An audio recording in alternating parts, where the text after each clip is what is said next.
روژه د برکت، عبادت، د غریبو او اړمنو کسانو د لاسنیوي میاشت. د ننګرهار اوسیدونکي وایي ډیری هیوادوال له اقتصادي فقر سره مخامخ دي، نو اړینه ده چې په دې مبارکه میاشت کې دې ورسره سوداګر او شتمن مرستې وکړي، ځکه دوی هم کورنۍ او اولادونه لري.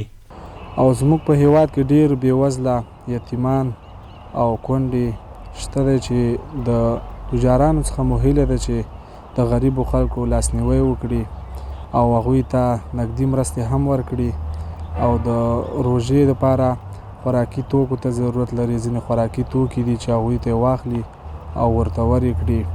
همدارنګه یو شمېر نور بیا ښار، ولسوالۍ او لرو پرتو سیمو کې پر هټیوالو غږ کوي چې د روژې مبارکې میاشتې ارزښت ته په کتو دې د توکو نرخونه نه لوړوي او د احتکار مخنیوی باید وکړي.